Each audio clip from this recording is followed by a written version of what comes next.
At dahil nag-crave nga ako ng malala sa sinigang na hipon, ayan, nandito ako sa Woolies ngayon para bumili ng hipon. Pero bago yon, bibili muna ako ng mga ibang pwede kong ulamin ngayong linggo. At ayun, ang una ko ang kinuha, love, ay yung tig $18 na pork belly. Tapos pumunta naman ako dito sa may game section kasi sobrang tagal ko na talagang hindi nakatikim at hindi nakapag-ulam nitong balon-balunan at saka puso ng manok. Ang presyo nga ng bawat isa dito ay tig $3.75 kaya kumuha na ako ng tig isang balon-balunan at saka puso ng manok. Tapos napadaan din ako dito sa may chicken section at sobrang mumura ng chicken dito sa Australia, love. Yung isang buong manok na to, tig $5 lang. At ayan, nandito na ako sa seafood section. Nagtingin-tingin lang ako dyan kung ano ba yung seafood na bibilhin ko. Pinag-iisipan ko kasi kung luto na ba or yung fresh talaga yung bibilhin ko, pero mas gusto ko talaga yung fresh. Pero bago nga ako tuluyang bumili ng tiger prawns, pinalitan ko lang yung basket na daladala ko kanina ng trolley. Nahihirapan kasi ako at nabibigatan ako dito sa basket kaya pinalitan ko na. Medyo marami din kasi yung bibilhin ko ngayon kasi bibili pa ako sa ibang store ng mga gulay. So ang isang kilo nga ng tiger prawns nila is tig $28. O diba, sobrang mahal. So kalahating kilo lang yung binili ko, pero sumobra siya ng kalahating kilo kaya yung binayaran ko is 15 point something, basta over siya. Pagkatapos ko ngang makuha lahat ng mga gusto at kailangan ko dito sa Woolies, in-start ko na rin tong in-scan isa-isa at bayaran. So ang total ng pinamili natin ay $41.5 pero meron akong voucher na $10 kaya $31 na lang yung binayaran ko. Pagkatapos ko ngang mamili sa Woolies, nag-ikot-ikot lang ako dito sa isang Asian store. At ayun, nakakita nga ako dito ng sitaw pero sobrang mahal ng kilo kaya ilang piraso lang yung kinuha ko. Kumuha na rin ako dito ng isang pirasong labanos. Tapos love, bala ko rin kasi talaga sanang bumili ng kangkong pero nagulat ako sa presyo, tig 15.99 pala kaya hindi muna ako bibili. Meron pa naman ako isang natirang pechay dun sa fridge, so yun na lang yung isaswap ko sa kangkong. So pagkatapos ko dito sa Asian store, nagpay lang ako and nagsimula na rin ako maglakad palabas ng mall. Marami-rami nga yung tao ngayon dito sa mall dahil Thursday. Ang mga mall kasi dito sa Australia kapag Thursday, late sila nagsasara. Pagkalabas ko nga ng mall, inayos ko lang isa-isa yung dala ko. Nilagay ko lang to sa isang eco bag para hindi naman magkalat sa kotse. Nung mga oras nga na to, sobrang iingay ng mga ibon dito kasi nagsisimula na silang magsidapuan sa mga puno. Pagkatapos ko ang maligpit lahat, binalik ko lang din tong trolley. Pakinggan nyo, love, kung gaano kaingay dito ngayon.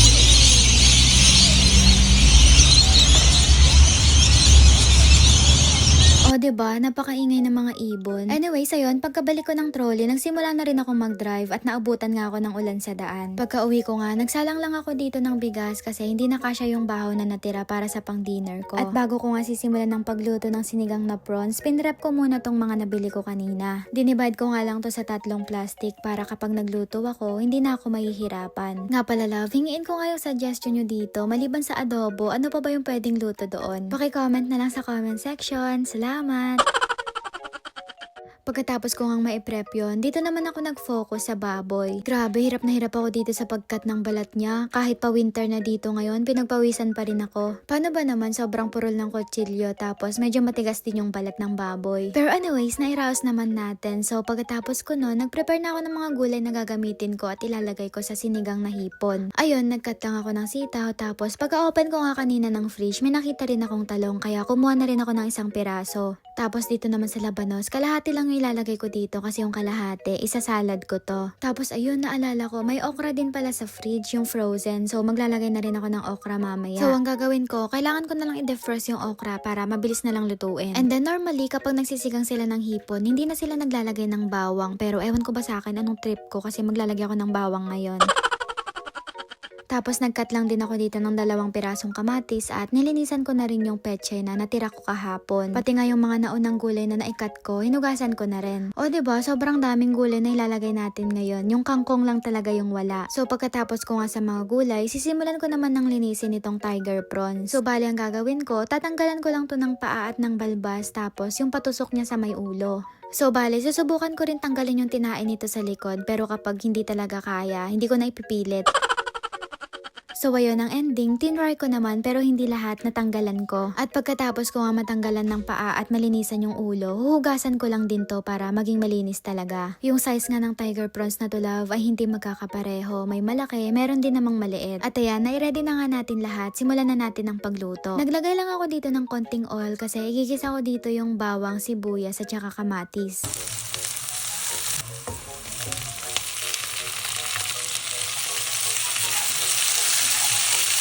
And then, nung durog na nga yung kamatis, tsaka ko na nilagay yung pinaka-stem ng pechay. Pinagsabay ko na nga inilagay yung pechay at tsaka itong radish kasi mas matagal yan maluto. And then, pagkagisa nito, naglagay na lang din ako ng saktuhang tubig para maluto yung gulay. Pagkatapos nung medyo half-cook na yung gulay, tsaka ko na nilagay yung talong at tsaka yung sitaw.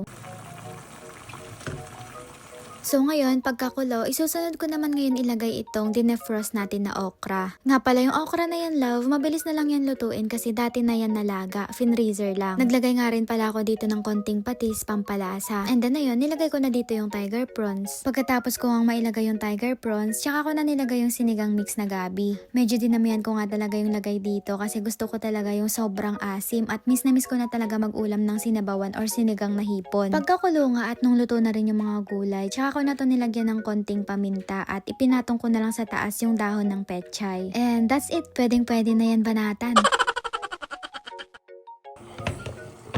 At syempre bago natin to ilagay sa table, tikman muna natin kung swak na ba yung lasa.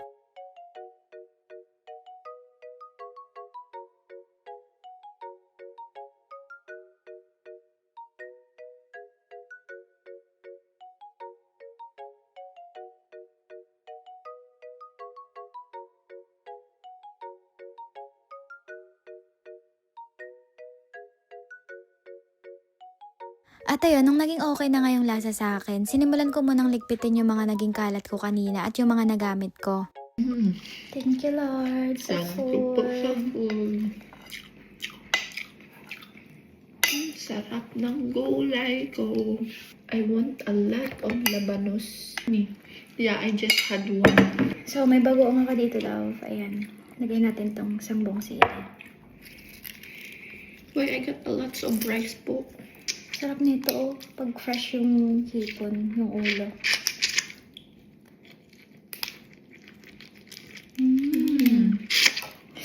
Sausaw mo pa dyan, oh.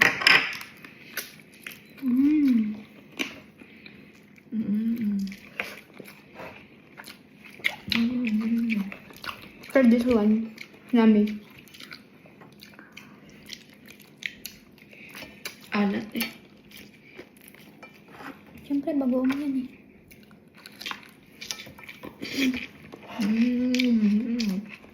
Thank you, Lord. Ang sarap. Tapon na yung rice ko.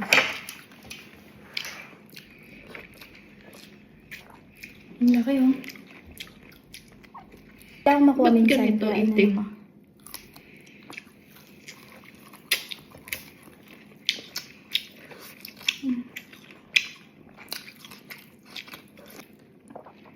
Nag-try ako. Wala akong makuha eh. Kaya di ko lang tinuloy. Sitaw labanos.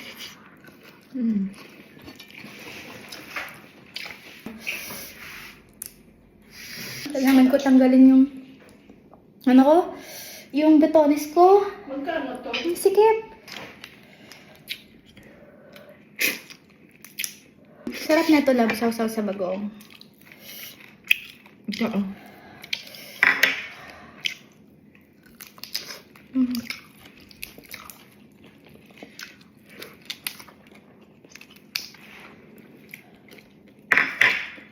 Hila. Sitaw.